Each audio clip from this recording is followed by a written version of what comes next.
خۆشهاتنەوە بۆ چاوی واشنگتن. سەرۆکی ئێران هاوکاتی بەڕێکەوتنی بۆ سەردانەکەی بەغدای لە فڕۆکەخانەی مەهراباد بە پەیامنێرانی وتووە پەیوەندیەکانی نێوان ئێران و عێراق پەیوەندیەکی تایبەتە و ئاماژەشی بەوە کردووە تاران هەمیشە ئامادەیە بۆ یارمەتیدانی وڵاتانی دراوسێی.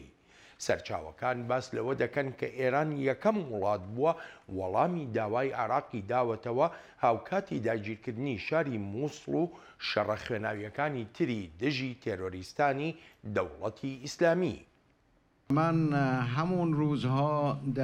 لەو ڕۆژانەدا و هاوکاتی وتارێک کە لە سەرانسەری جیهاندا دەنگدانەوەی هەبوو وتم هەرگیز پشودرێژ نابین بەرامبەر بە هەر هەڕەشە و مەترسیەک بۆ سەر پێتەختی عێراق و شارە پیرۆزەکانیش لە عێراقدا و بە تایبەتیش کەربەلا.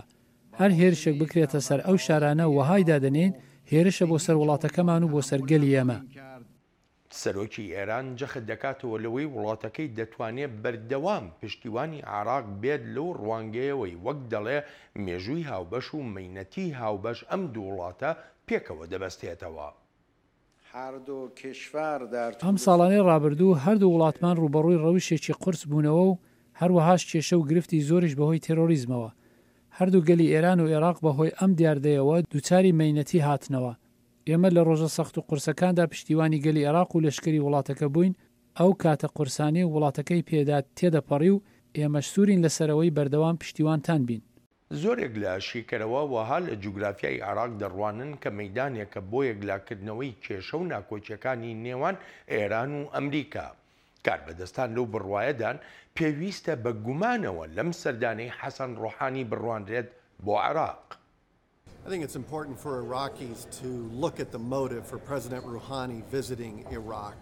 پێم وایە بۆ عێراقیەکان گرنگە بڕوان نەمەبەستی ئەو سەردانەی ڕۆحانی. حکوومەتەکەی ڕۆحانی شتێکی نییە نیشانی بدات بەرژەوەندیەکانی گەلی ئێران بە شتێکی سەرەکی دادەنێت. ئەی کەواتە بۆچی هی گەلی عێراق بە سەرەکی دادەنێت؟ ئەگەر مەبەستەکە ئاسایش و سەروەری و سەقامگیری بێت ئەوە ئێران هەرگیز چارەسەر نییە. هەر بۆیە کاتێک سەرۆکی ئێران سەردانێک دەکات ئەوە پێویستە گومانت لە مەبەستی سەردانەکە ببێت. پێم وایە ئێران دەخوازێت عێراق ببێتە پارێزگایەکی ئێران.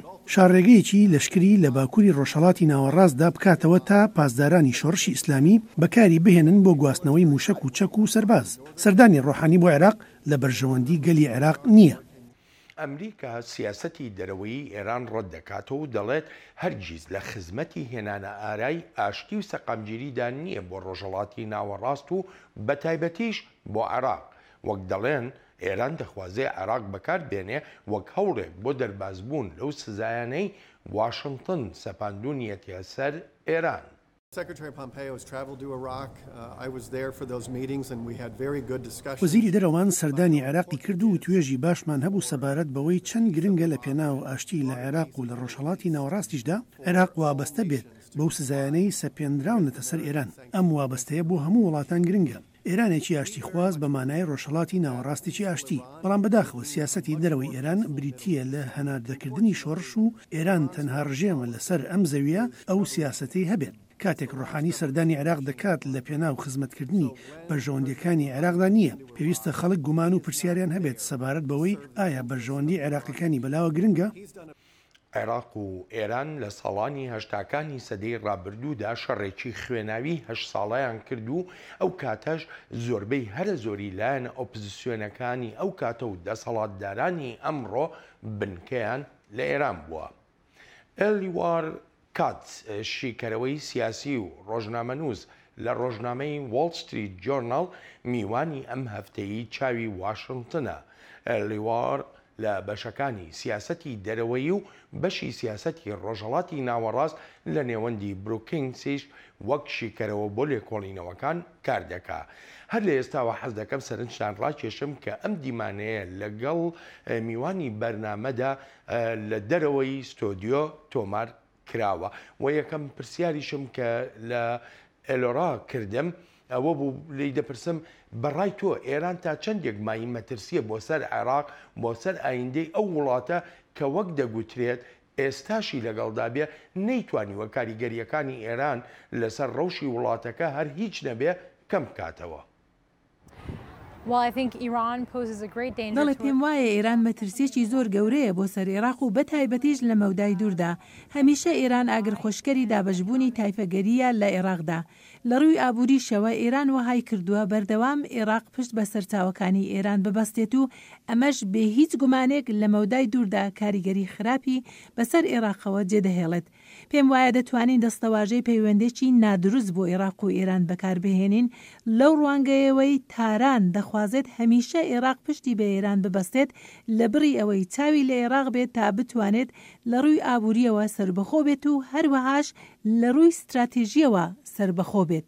بەڵام سەرکردەکانی عێراق و زۆرێکیش لە سیاست مەداری ئەو وڵاتە ئەم پەیوەندیانەوەها نابینن بەڵکو وەک دراوسەیەکی زۆر گرنگ سەیری ئێران دەکەن.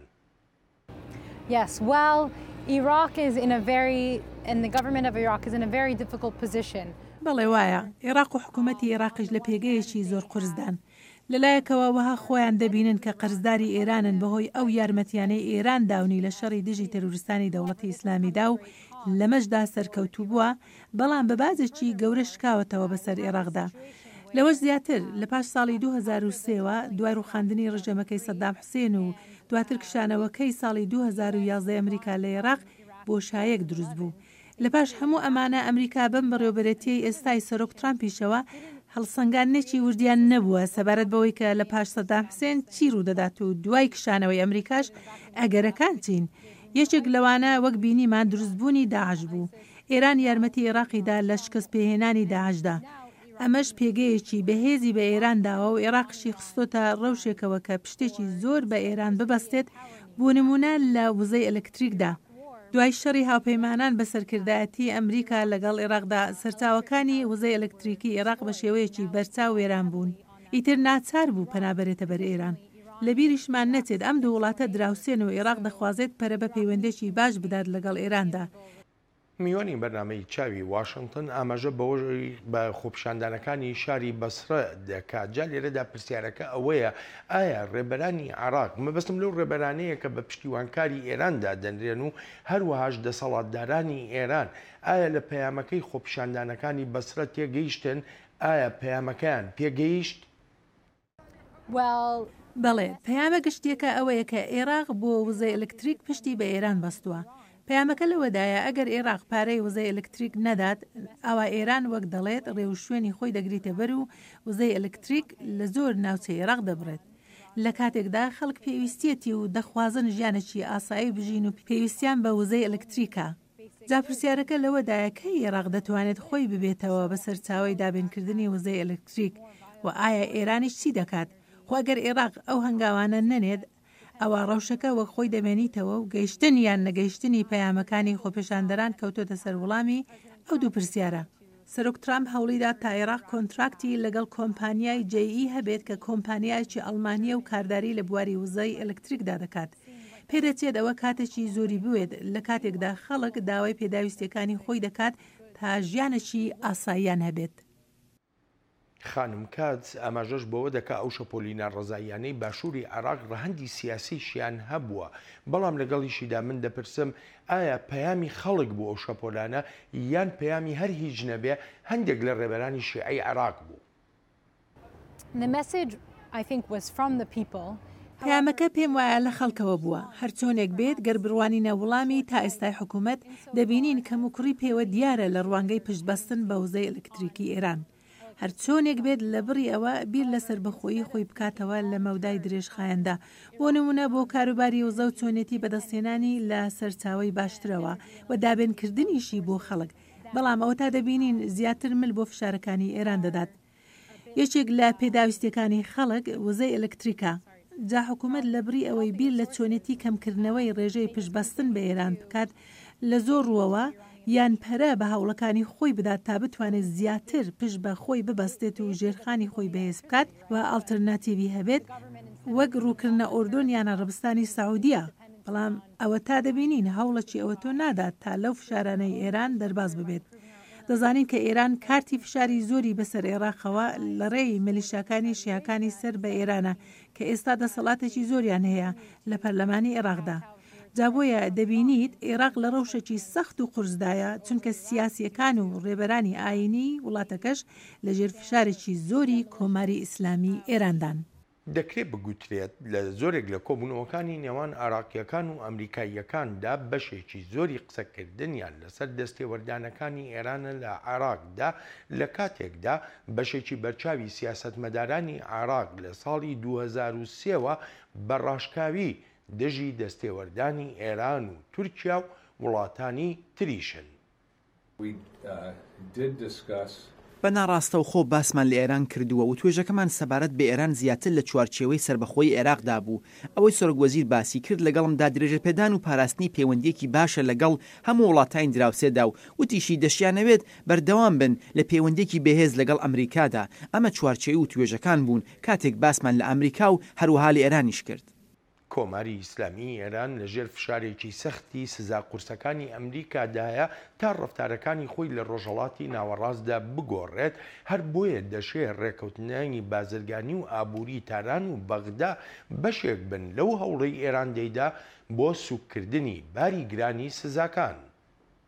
و همچنین دولت تصمیم گرفتند که حکوومەتی هەردوو وڵات بڕیاریان داوە بۆ دروستکردنی شاری پێشەسازی هاوبەش لەسەر سنووری ئێران عێراق لە ڕێی سەرمایەگوزاری کارەدارانی هەردوو وڵاتەوە و هەروەهاش هەر کەسێکی تریش ئارەزووی لە سەرمایەگوزاری بێت لەو شارە پێشەسازیانەدا.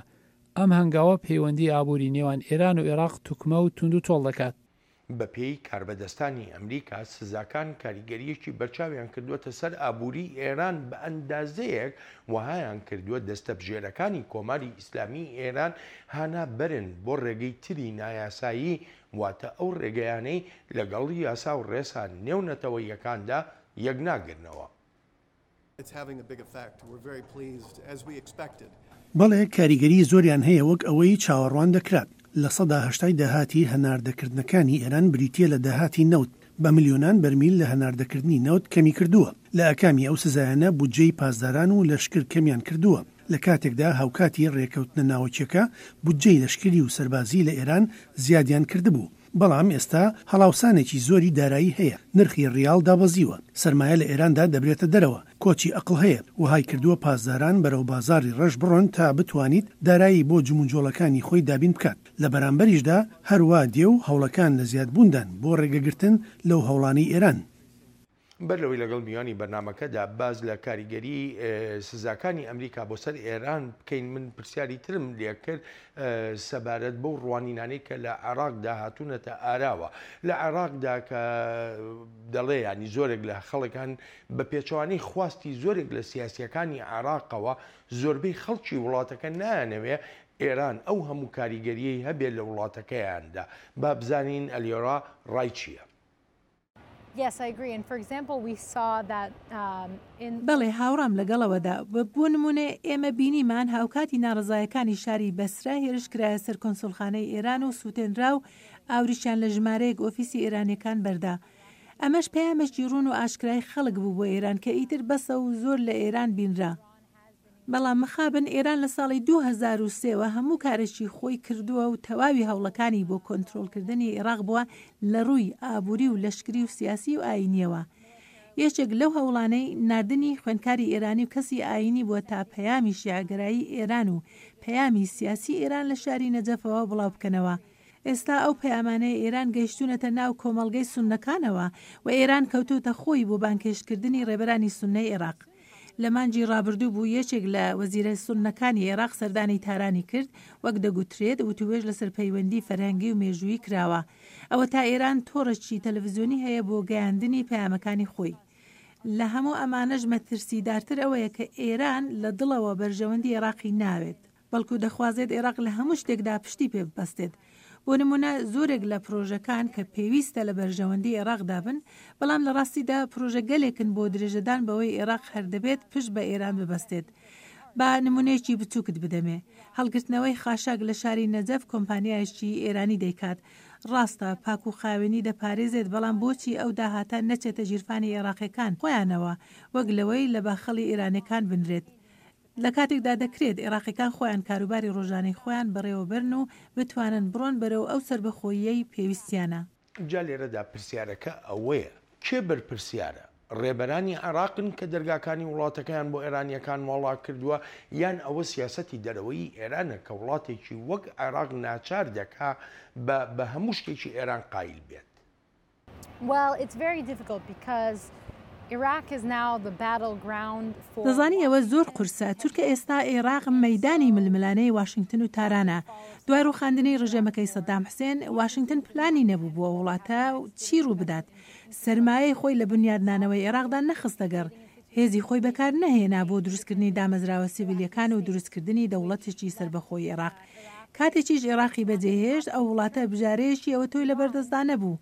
ئێران دەستی کرد بە نزیکبوونەوە لە عێراق و زۆر ڕەهەندی بەکارهێنا و ئەم دەرفەتەی خواستەوە و هەموو توانایەکی خۆی بۆ دەستێوەردان لە وڵاتەدا بەکارهێنا و تا ئەندازەیەکی بەرچاویش توانیوێتی عێراق بکاتە وڵاتێکی پشتبەستوو بە ئێران کە دەتوانم بڵێم لە فۆرمێکی ئیمپریالانەدایە.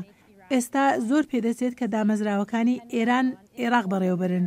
ئێستا زۆرێک لە ڕێبەرانی شیعە لە پەرلەمانی عێراقن لە دەمی شەڕی عێراق ئێراندا هاوشانی ئێرانیەکان شەڕیان کردووە.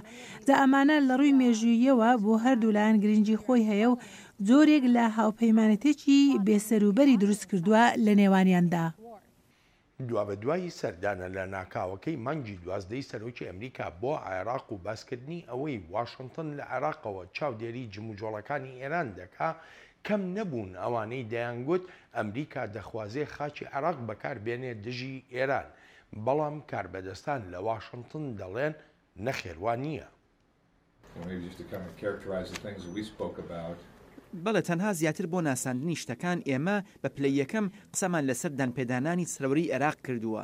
زۆر ڕوون و ئاشکرا بووم لەوەدا کە ئێمە دان بە سەرۆری عێراقدا دەدەین و ئێمەش لەسەر بانگهێشتی حکوومەتی عێراق لێوین. ڕۆڵی ئێمەش لەوێ ڕۆڵێکی ڕاوێژکارانەیە و هەروەهاش یارمەتیدانە بۆ گەشەکردن. ئەڵبەت ئەمەش هەر تەنها توانینەکانی لەشکری عێراق ناگرێتەوە بەڵکو هێز و توانایش دەگرێتەوە. هەر چۆنێک بێت بەڵام عێراقیەکان بە هەموو شێوەیەک دەخوازن خۆیان لە دووراییەکی یەکساندا بهێڵنەوە لەو ناکۆچیانەی نێوان ئەمریکا و ئێراندا تا دەگاتە ئەوەی گەورە کاربەدەستانی عێراق دەڵێن نا هیچ بنکەیەکی لەشکریانەی ئەمریکا لە وڵاتەکەیاندا بوونی نییە. نحن نختلف مع طرح. ئێمە هاوڕانین لەگەڵەوەی ئەمریکا دەیڵێت هیچ بنکەیەکی لەشکری ئەمریکا لە عێراق بوونی نییە. ئەمە چەندین جارە دەیڵینەوە. ڕێکەوتنی سۆفان نییە، بەڵام مەشق و ڕاهێنان پێکردنی لەشکریانە هەن لە چوارچەوەی هاوپەیمانەتی نێونەتەوەییدا کە ئەرکی سەرەکیان مەشق پێکردنی هێزە سەربازەکانی عێراق و شەڕی دژی داعشە. وەک بەراوردکردنێک لە نێوان ئەمریکا و ئێراندا محمود مەشهەدانی سەرۆکی پێشووتری پەرلەمانی عێراق لە لێدوانێکیدا دەڵێ ئێران قەبارەیەکی بچووکە بەڵام عەقڵێکی گەورە و ئەمریکا قەبارەیەکی گەورەیە بەڵام عەقڵێکی بچوو. لە بەرامبەریشدا کاربەدەستانی ئەمریکا دەڵێن پێویستە عێراقیەکان جیاوازی نێوان ئەمریکا و ئێران بزانن. بێگومان نا و هاوڕانیم لەگەڵ ئەو شێوە ناساندنەدا ئەمریکا پشتیوانی لە سەوەری عێراق دەکات، پشتیوانی لە سەقامگیری و گەشەکردنی عێراق دەکات و هەرچی حکوومەتی ئێرانیشە پشتیوانی لە هیچ یەکێک لەو ڕەهەندانە ناکات بۆ گەلی عێراق. زۆرێک لە عێراقیەکان دەیانەوێت خۆیان وەک عێراقی ببینن، بەڵام ڕژێمی ئێران دەخوازێت ئەو ناسنامە نیشتیمانیان لێ بسەنێتەوە و ناسنامەی شیعەگەرایی جێی بگرێتەوە. ئەمەش کرۆکی سیاسەتی دەرەوەی ئێرانە و دەیەوێت جیاوازی تایەفەیی دروست بکات. هەوڵی دروستکردنی جیاوازی ئاینزایی دەدات. ئێران دەیەوێت ئەو جۆرەشتانە لە عێراقدا بکات. ئێران دەیەوێت عێراق بەکاربهێنێت بۆ ناسەقامگیرکردنی تەواوی ڕۆژهەڵاتی ناوەڕاست، جا هەر بۆیە دروستکردنی ڕێڕەوێک بۆ شیعەگەرایی لە عێراقەوە بۆ تەواوی ڕۆژهەڵاتی ناوەڕاست شتێکە لە بەرژەوەندی گەلی عێراق نییە. پێشتر میوانی بەرنامە ئاماژەی بەوە کرد کە ئێران کەوتۆتە هەوڵدان لەگەڵ ڕێبەرانی سونەشدا لە ناو عێراقیشدا وەکو پێشتریش ئاماژەمان پێکرد محموود مەشهەدانی کە عەرەبێکی سوننەیە و سەرۆکی پێشووتری پەرلەمانی عێراقا وتی ئێران ئەم وڵاتە بچووکەیە بەڵام عەقڵێکی گەورەیە ئەمریکا بە پێچەوانەوە. میوانی بەرنامە ڕای خۆی دەرەبڕێت لەسەر ئەو لێدوانە و بۆچی بەو شێوەیە لێدوان دەدرێت. Well, I think it largely has to do with money. Money talks and money. بەڵێ پێم وایە بەگشتی پەیوەندی بە پارەوە هەیە و پارە کاریگەریەکی خۆی هەیە بەسەر مرۆڤەوە و لەم کاتەدا پارە و کاریگەریەکی زۆری ئێران هەیە لە عێراقدا. ئێران هەوڵەکی زۆر دەدات بۆ بەدەستهێنانی هەست و بیرکردنەوەکان لە عێراقدا. بۆ ئەمەش سیاسەتێکی نەرم بەکاردەهێنێت لە پێناو کۆنتڕۆلکردنی کەلتور و سیاست و ئابووری لە وڵاتەدا. وەک باسم کرد ئێران دەستی کردو بە بانکهێشتکردنی ڕێبەرانی سوننا، دەستی کردو بە پروپاگەندەکردن بۆ بەرنامەکانی خۆی، پارە دەدات تا خەڵک پەیوەندی بکەن بە دەستە و تاقمەکانی سەر بە ئێران. ئەلبەتە ئەمانەش بۆ دابەشبوون لە ناوگەلی عێراقدا دەکات. بۆ نمونە هەوڵی ڕاشێشان و ناونووسیکردنی خەڵکی هەژاری شیعەئینزا دەدات تا بچنە ڕیزەکانی ئەو هێزەی سوپای پاسدارانەوە کە بە هێزی قودس ناسراوە و دواتر دانێرن بۆ شەڕەکان و وەهایان تێدەگەێنن شەڕەکە لە پێناو عێراق و ئێراندایە. ئەمەش بەبێ هیچ گومانێک و بە هیچ شێوەیەک لە بەرژەوەندی گەلی عێراقدا نییە. هەمومان لەبیرمانە سەرۆک ترامپ هاوکاتی سەردانە لە ناکاوەکەی بۆ عێراق باسی لەوە کرد کە ئەرکی سەربازەکانی ئەمریکا لە عێراق چاودێریکردنی ڕەفتارەکانی ئێرانە. جا با بزانین میوانی بەرنامە ئەمە بە ڕایەکی سیاسی گونجاودا دەنێت یاننا. پێم وایە ئەوە ڕاگەاندن و لێدوانێکی کارە سادامێزی سەرۆک ترامپ بوو، چونکە وەک بینیمان لە ناو حکوومەتی عێراقدا بەرپەرزدانەوە و کاردانەوەیەکی گەورە هەبوو پاش ئەم لێدوانە. هەر ئەو لێدوانەش بووە مایەی پێشنیازکردنی بەرنووسێک لە پەرلەمانی وڵاتەکەدا بۆ سنووردارکردنی جموجۆڵی هێزە سەربازیەکانی ئەمریکا لە عێراقدا و ئەوەش کە دەتوانن چی بکەن یان نەیکەن. لەسەر و ئەمەشەوە عێراقیەکان حەز بەوە ناکەن وەک گیر خواردووێک لە نێوان ئێران و ئەمریکادا ببینرێن. جا ئەوەی کە سەرۆک ترامپ دەڵێت سەربازەکانی ئەمریکا لە عێراقەوە چاودێری ڕەفتارەکانی ئێران دەکەن هەڵەیەکی گەورە بوو لە کاتێکدا زۆرێک لە خەڵکی عێراق ناخوازن ببنە پاسەوانێک لەوێ، بەڵکو دایان هەوێت وڵاتەکەیان سەروەری خۆی هەبێت نەک ئەوەی وڵاتەکەیان بکرێتە بنکەیەک بۆ وڵاتەکی تر. جا بەڕاستی پێم وایە ئەمریکا و بەڕێبەراتەکەی سەرۆک ترامپ هێزی سەربازیان لە عێراق هەبێت، بەڵام ئەوەی ئەو هێزانە بکرێنە سەرچاوەیەکی سیخورایەتیکردن ئەوە بەلای منەوە هەڵەیەکی گەورەی سیاسیە. ئەیکەواتە لێرەدا ئەمریکا دەتوانێت چی بکە بۆ پاراستنی سەروەری عێراق؟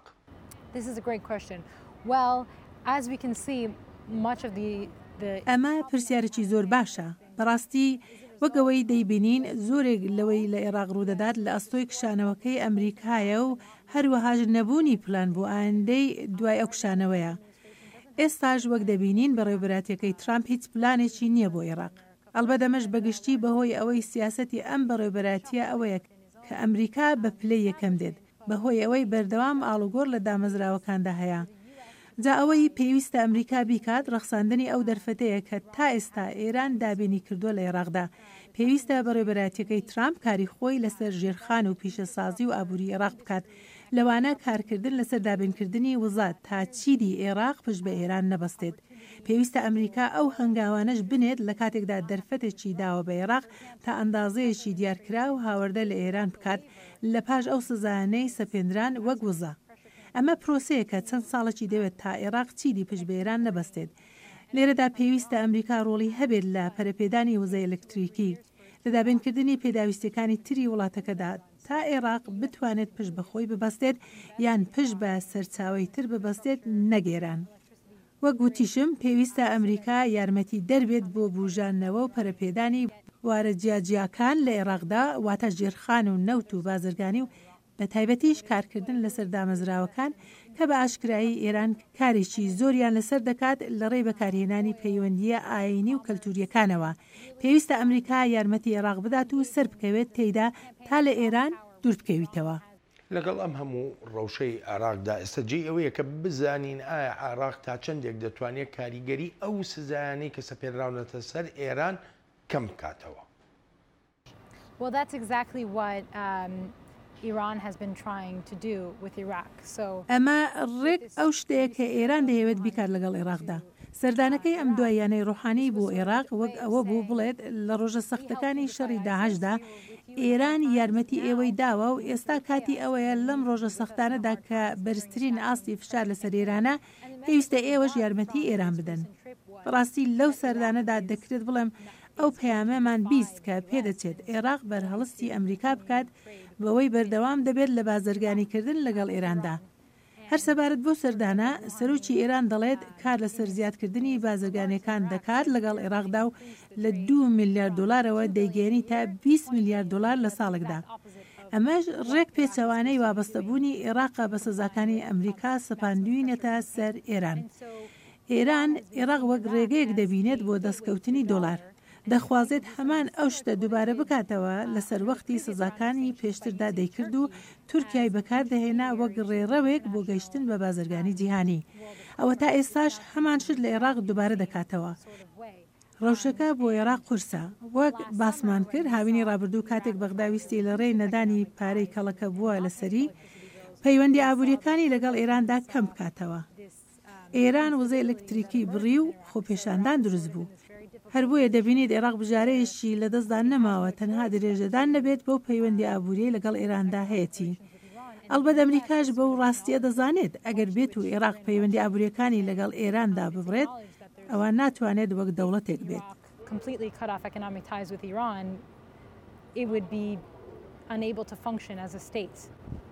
شەڕی داعش لە هەردوو وڵاتی سووریا و عێراقیش بەرەو کۆتایی دەچێت و ئەمەش هەواڵێکی دڵخۆشکەرە بۆ ئەمریکا. The United States military, our coalition partners, and the Syrian Democratic Forces. لەشکری ئەمریکا هاوپەیمانان و هێزەکانی سووریای دیموکرات تەواوی ئەو ناوچانەیان ئازاد کردووە کە پێشتر لە ژێردەستی داعشدا بوون لە هەردوو وڵاتی سووریا و عێراقدا.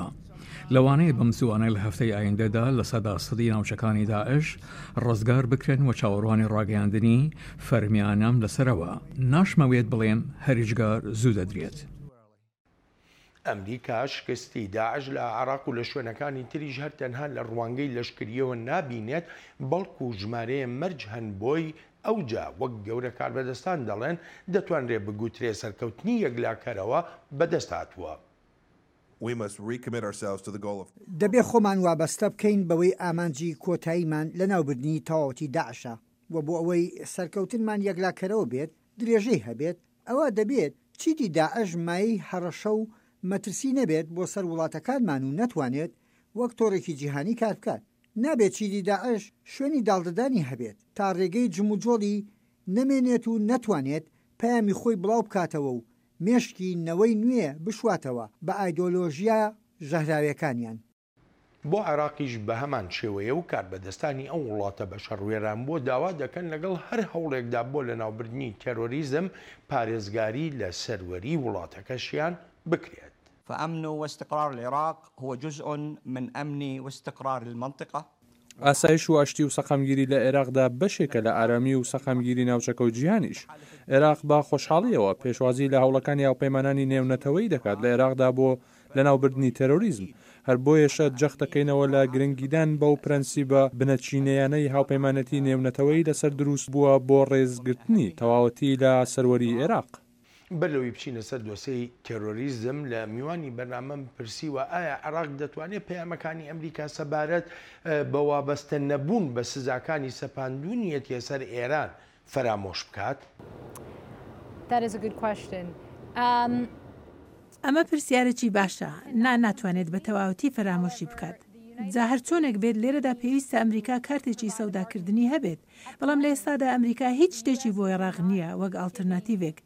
بە دیارکراوی پرسەکە ئەوەیە ئەگەر عێراق گوێ لە ئەمریکا بگرێت و وابەستەی ئەو داوای ئەمریکا بێت لە بەرامبەردا چی بەدەست دێنێت؟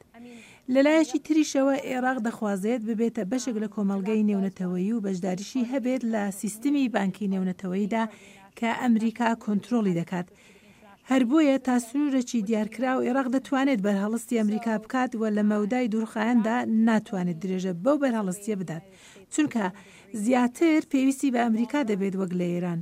واشنگتنیش لە ئێستادا تێگەیشتنی هەیە بۆ ڕەوشی عێراق هەر بۆیە جارێکی تر 90 ڕۆژی داوەتە بە عێراق بۆ هاوردەکردنی نەوت. پێویستە ئەوەش بڵێم ئەگەر ئەمریکا دەیەوێت عێراق وابەستەی ئەو سزایانە بێت ئەوە پێویستە ئالتەرناتیڤی سەرچاوەکانی وزەی بۆ عێراق هەبێت. هەڵبەتە پێشتر ئەمریکا ئەوەی ڕاگەیان نبوو کە هەر وڵاتێک پێشکاری لەو سزایانەدا بکە ئەوە بێگومان سزای دەسەپێنێتە سەر. با بزانین ڕای میوانی بەرنامەکەمان چییە لەسەر ئەوەی ئایا ئەمریکا سزا دەسەپێنێتە سەر عێراق ئەگەر بێت و ئەم پەیوەندیانە لە نێوان عێراق و ئێراندا بە هەمان ئاستی ئێستا بن؟ بەڵێ پێم وایە ئەوە ڕاستە و دەبێت بەڵام پرسیارەکە لەوەدایە ئەو سزایانە تا چه ئەندازەیەک دەبێت وەک باسمان کرد ئەمریکا تێگەیشتنی بۆ ڕەوشەکە هەیە و هەروەهاش تێگەیشتنی هەیە بۆ ئەو کلێنەی دروست بووە کە ئەمریکا خۆی هۆکارێتی و بۆتە مایەی ئەوەی عێراق پشتێکی زیاتر بە ئێران ببەستێت. بەڵام ئەگەر عێراق لە مەودای درێژخایەندا بەرهەڵستی سزاکانی ئەمریکا بکات ئاوا بە دووری نازانم ڕوبەڕووی فشاری ئەمریکا ببێتەوە. جاییدی ئاستی ئەو فشارانە چەند دەبن و چۆن دەبن و کەی دەبن ئەوەیان هێشتا دیار نییە و ئەوەی کە دیارە ئەوەیە کە ئەمریکا خۆی مانۆڕی خۆی دەکات. پێشتر وەکو جۆمان لێبوو سەرۆکی ئێران ئاماژەی بە مەینەتیەکانی هەردوو گەلی عێراق و ئێران دەکرد و وەکو یەک سەیریکردن سەبارەت بە تێرۆریزم تووشیان بووە، بەڵام میوانی بەرنامە ڕایەکی جیاوازی هەیە. I think that is a farcical statement which does not have any basis in reality. I mean, حمایە هەوە لە دوانێکە جێ پێکەنینە و لە ڕاستیشدا هیچ بنچینەیەکی نییە.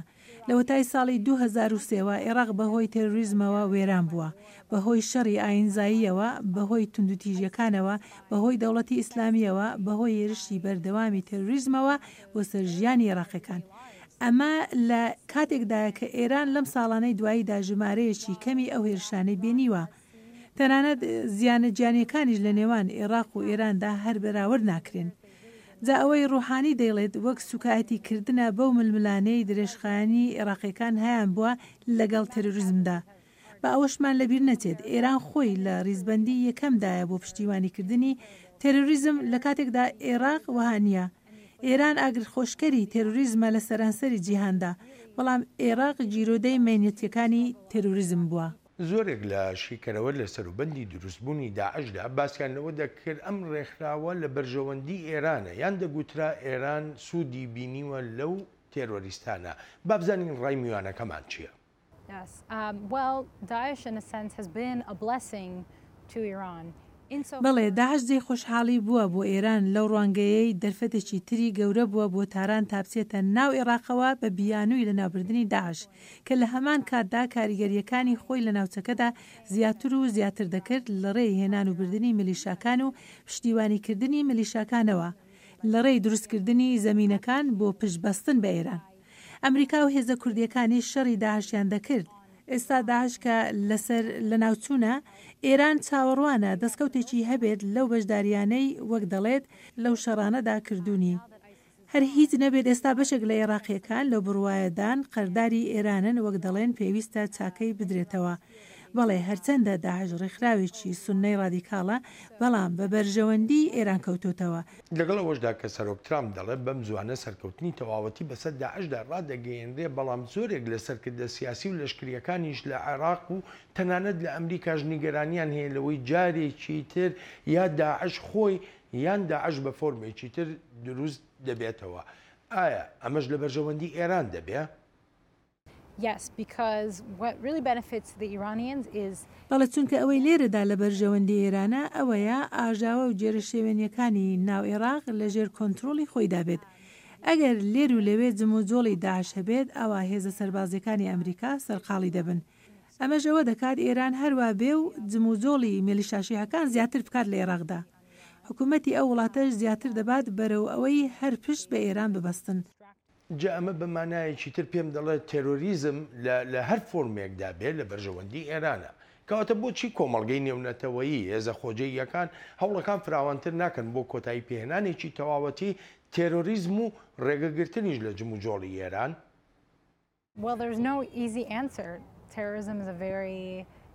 جا وەڵامی ئەو پرسیارە ئاسان نییە.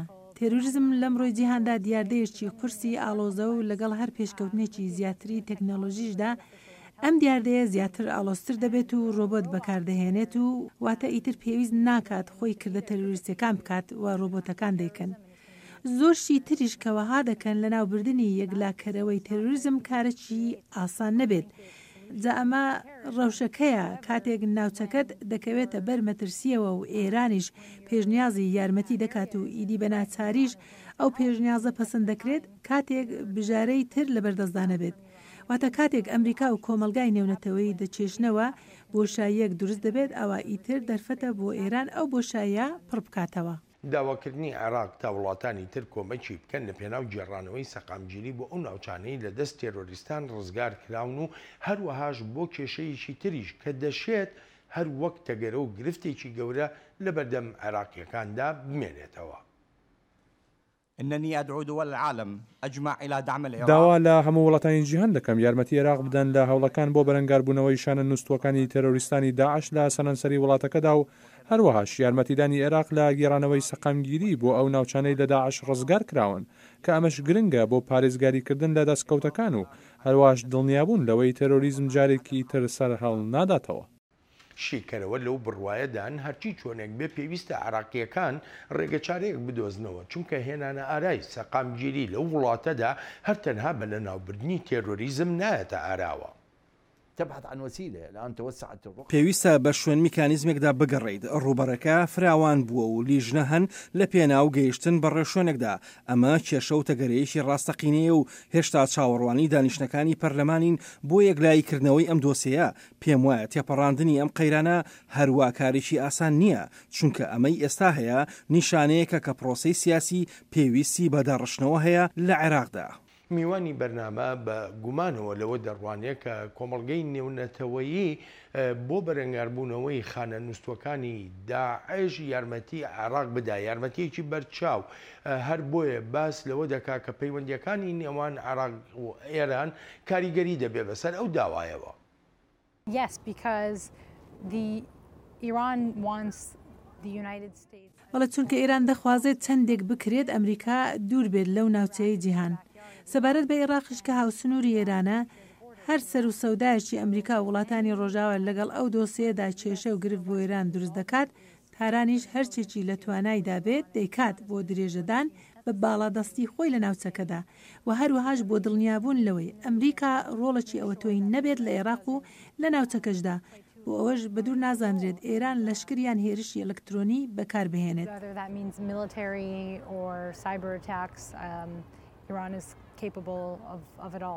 هێشتا حکوومەتی عێراق بە تەواوەتی پێک نەهاتووە و ژمارەی وەزارەت هەن کەسیان بۆ دیار نەکراوە. ئەمە چەندێک پەیوەندی بە ئێرانەوە هەیە یان ئەمە هەر تەنها گرفتێکی دەستوریە لە عێراقدا. ئەوەی دەتوانم بیڵێمەوەیە هەتا عێراق زیاتر پەرتەوازە بێت لە کاتێکدا سیستمی فدرالی هەیە لە وڵاتەدا و عێراق لەسەر ئەو بنچینەیەدا دابەش دەکرێت ئەوە ئەو پەرتەوازەیە دەبێتە مایەی کۆنتترۆڵێکی زیاتری ئێران و سوودوەرگرنێکی زیاتر لە کێشەکانی ناوڵاتەکەدا و لێرەشدا ئێران دەکەوێتە پڕکردنەوەی بۆشایەکان سوود لەو ناکۆچیانە وەردەگرێت. جا لێرەدا پێویستە بزانین عێراقیەکان چی بکەن یان دەتوانن چیت بکەن. ئەوەی عێراق دەتوانێت بیکاتەوەیە سەر لە نوێ ژێرخانی خۆی دروست بکاتەوە ڕەوشی ئابووری خۆی ببوژێنیتەوە هەوڵی سربەخۆیی ئابووری خۆی بدات بە کارکردن لەگەڵ ئوروپایەکاندا لەگەڵ ئۆردۆندا لەگەڵ عەرەبستانی سەعودیە و ژمارەیەک وڵاتی تریشدا دەتوانێت لە ڕێی بانگەشەکردن بۆ ناسنامەی نیشتمانیانەی خۆی ئەو کارە بکات نەک ناسنامەی ئێرانی یان ئەو ناسنامەیەی لەلایەن ئێرانەوە داڕێژراوە. یەکێک لەو پرسیارانەی تر کە لە میوانی بەرنامەم کرد ئایا ئەو هەموو کاریگەریانەی ئێران لە ناوچەکەدا هەیەی ئەمە دەکرێت وەک هێزێک بۆ ئێران ببینرێ یان لاوازی وڵاتانی ناوچەکەیە؟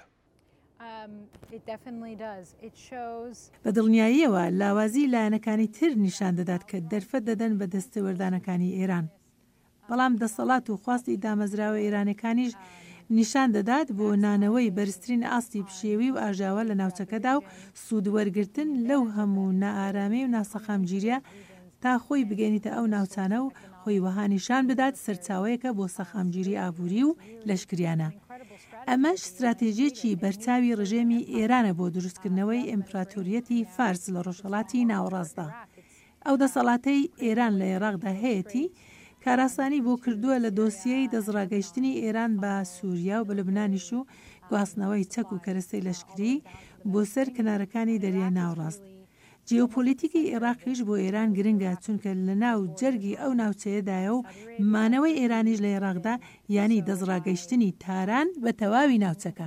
جا خۆشەویستانم تا بەرنمەیەکی تری چاوی واشنگتن ڕێز و خۆشەویستی ستافی بەرنامە و بە تایبەتیشی خۆم بەڵێن ساڵح پەسەند بفەرمونون و هەر لە خۆشیدا جێتان بێڵین.